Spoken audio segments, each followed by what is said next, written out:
I don't think a single investor should have to roll the dice on their financial freedom. There are a couple of different kinds of exchanges, so we would pick the one that fits your scenario best. Forward exchange is the most common, also known as simultaneous exchange. And a forward exchange, it sounds just like it is. You sell first and then you buy second. You could do that within the 180 days. You could sell and then purchase within 180 days, or you could do it simultaneously. Some people are able to sell and purchase within the same day. That's a possibility. A reverse exchange, I feel like a lot of people misunderstand this exchange and they think that this means that they did something wrong and they can reverse it. And you can't do that. Once it's done, it's done. But a reverse exchange just means that you purchase first and then you sell second.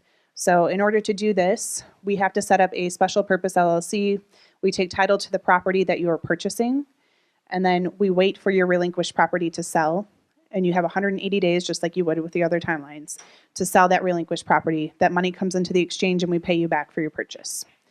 And then we transfer title at the end, therefore you taking title to that property. So that is a reverse exchange. I've actually seen this a lot in this market because properties aren't waiting. So if you find a property that you really like, that you have to have, and you cannot wait for your relinquished property to sell, but you still want the tax benefit of an exchange, you can do a reverse exchange. I guess a couple of things that do come up that are that make them a little bit more difficult as far as doing that type of exchange. They work really well if you have cash to do it. If you do not, we usually recommend you go to either a smaller bank or you find a private lender, because a lot of lenders don't like to lend to somebody that's not taking title to that property. So since the exchange is taking title, that makes it a little bit more complicated from the lending perspective.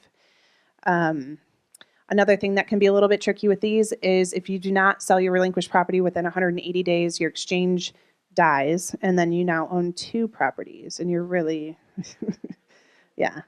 And then you have no tax benefit. So that's also something to consider. The other type of exchange that we have is an improvement exchange. These are my favorite.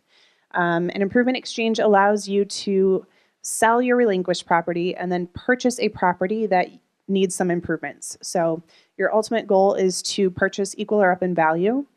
In an improvement exchange, let's say you sell for, I don't know, $300,000.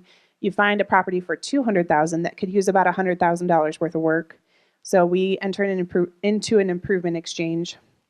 We take title, the exchange takes title to that property while you do the $100,000 worth of improvements. And by 180, the improvements are completed and we transfer title back over to you. Therefore, you taking title to a property that is equal or up in value from what you sold. So those are a lot of fun. All the improvements that you identified. So you can either improve a property, like if you need to do a new roof, new plumbing, new kitchen, whatnot, or some people are able to build whole buildings in that timeline. It takes a lot of forethought, though, if that's something that you plan to do. The last one that we have is multi-leg exchanges. In this scenario, this actually might work well for you if you have a portfolio that you would like to transfer out of. You can sell multiple properties and then purchase one big property. So you can sell, let's say, 3 properties and then transfer all of that into one bigger, maybe commercial property. The challenge with those is that you are still under the same timeline. So as soon as that first property sells, that starts your timeline. You have 180 days then to complete your purchase and all of your sales. So, and I think we had something come up with this recently. Another challenge with that is that sometimes you hold title in all of these properties differently. And to do an exchange, you have to hold title exactly the same way that you sold. So if you hold title as John Smith, you have to then purchase as John Smith. And some people, when you have a portfolio, you own your properties as all these different LLCs or in different ways. So that can also be a challenge. I don't think a single investor should have to roll the dice on their financial freedom.